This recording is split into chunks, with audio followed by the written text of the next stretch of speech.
एक बार मार्कंडे जी के आश्रम के पास सुरथ नाम का एक वैश्य और एक राजा दोनों आपस में मिले। तो राजा से पूछा, आप जंगल में यहाँ कैसे? कहा, मेरा राज्य छिन गया है, पर मैं वही राज सिंहासन, वही राजमहल, वही रानियां, ये हमारा चिंतन नहीं जा रहा है। मुझे राज्य मिले इस बात के लिए तो मैं दुखी नहीं, पर मैं अपने परिवार को नहीं छोड़ सकता। और रोने लगा। फिर पूछा, आप क्यों इधर जंगल में? तो उनका, मेरे बेटे ने मुझे पीट के निकाल दिया, सारी संपत्ति छीन ली, पर मेरा मन उसी के लिए तड़प रहा है। वो भले मुझे पीटे, पर मैं अपने बेटे, बहू, परिवार को नहीं छोड़ सकता। बोले, तो बड़ी विचित्र हम दोनों की दशा है कि वो हमें छोड़ रहे हैं, वो हमें ठुकरा रहे हैं, और हम उनके लिए रो रहे हैं। ये क्या है?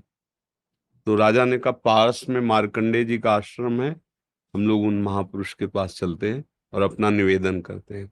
तो जाके प्रणाम किया और अपनी बात दोनों ने रखी। तो मार्कंडेय जी ने कहा, ये भगवती माया का प्रभाव है।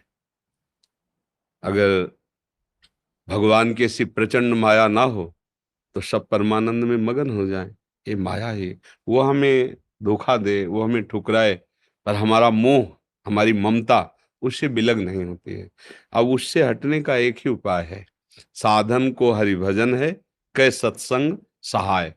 अगर हम सत्संग सुने तो सुनते सुनते बुद्धि पवित्र हो जाती है और फिर निश्चय होने लगता है। आप जिनके लिए रो रहे हैं, जिनकी बुद्धि पावन हुई, उन्होंने तिरस्कार पूर्वक छोड़ दिया। रत्नावती जी, भक्तमाल में चरित्र है, पढ़ लीजिए। रत्नावती जी पूरे रानी के जैसे सुख होते हैं वैसे ही रानी थी, वैसे ही सुख में मगन थी। कोई हरि भक्ति, कोई भजन, कुछ नहीं।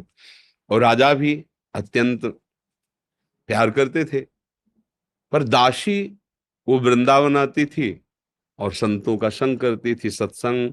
तो उसके हृदय में गोविंद के चरणों में प्रीति उत्पन्न हो गई।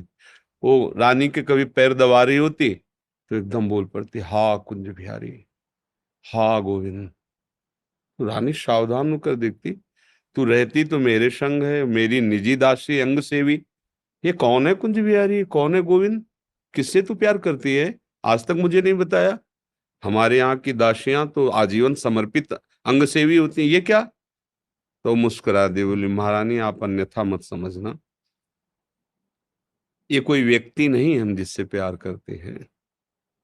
नहीं नहीं, तू पूरी बात बता दो, मत सुनो, मत सुनो, नहीं किसी काम के नहीं रह जाओगे। और रो पड़े। भगवान का जो प्यार होता है ना हृदय में, वो अलग कोटि का होता है। वो बस मत पूछो, आप मत पूछो। अब तो और आकर्षित हुई, नहीं नहीं आप बताओ ना। तो जब बैठ करके भगवत चर्चा, उनकी रूप माधुरी, गुण माधुरी, अब वो तो इतना उसके हृदय में अच्छा लगा कि पैर दबाने से हटा के सिराने बैठा लिया। देखो तुम अब वहां नहीं, अब यहाँ बैठ के केवल हमें प्रभु की बात सुनाओ। इतना रंग चढ़ा कि हृदय विकल हो, उनका कैसे दर्शन हो सकते हैं? गोविंद के कैसे दर्शन हो सकते हैं? बिहारी जी के कैसे दर्शन हो? तो उनका, महारानी जी एक ही उपाय है, यदि प्रगट में संतों का संग किया जाए तो निश्चित संत सभा में गोविंद छुपे रहते हैं, वो जरूर कृपा करेंगे। तो रानियों कहीं जा तो सकती नहीं, तुम ऐसा करो, बगल में एक भवन तैयार करवाओ संत सेवा के लिए, और संतों को बुलाओ, और हम स्वयं बनाएंगे, संतों को पवाएंगे, उनके श्रीमुख से भगवत चर्चा सुनेंगे। उस समय दिल्ली में बादशाह के समीप विराजमान थे माधो सिंह, उनके पति का नाम था। अब रानी का हुक्म, महल के निर्माण हुआ, पास में संतों, और खिड़की से वो दर्शन करती, फिर सुंदर भोग पधराती, जाके सब संतों को पवाती। ये जब सूचना पहुंची राजा के पास, बिना हमारे आदेश के संत निवास बन जाना, संतों के बीच में, रानी को ऐसे कोई सहज थोड़ी देख सकता, जाना सब। तो हुक्म कर दिया, बिल्कुल नहीं, संतों के समीप जाना बंद, ये सब बिल्कुल, क्योंकि एक राज मर्यादा होती है ना। और कुछ कठोर शब्द कहे, तुरंत नाई को बुलाया, अपना मुंडन कराया, और संतों के बीच में बैठ गई। बोले, आज से राज अन्न का त्याग। अगर मैं कहीं रानी हूं, कहीं भी किसी भी अंग में, मैं उसे रानी नहीं रहने दूंगी जो मुझे संत और गोविंद से दूर कर दे, कदापि। ये जब सूचना पहुंची को तो मुड़ मुड़ा के बैठ गई सुन। तो सोचा ये तो मतलब भारी के भारी अपमान, इससे ज्यादा क्या हो सकता है। अगर मैं मारता हूं तो प्रजा विरोध में हो जाएगी, इसलिए इसको मारना तो है। बोले एक जंगली सिंह लाओ और छोड़ दो, तो संतों को, रानी को, सबको मार डालेगा वो। ऐसा ही किया गया। सैनिकों ने जैसे चारा रख के, बकरा आदि रख करके पिंजड़े में सिंह को बंद करके लाए और दरवाजे पे को, वही दासी जो उनकी गुरु थी, वो आरती की सामान दे रही थी और पूजन की थाल लेकर वो ठाकुर जी का श्रृंगार कर। दासी ने कहा महारानी सिंह, जो ही पिंजरा से खोला गया तो ऐसे मुड़ी, उनका सिंह नहीं नरसिंह भगवान पधारे, थाल लेके।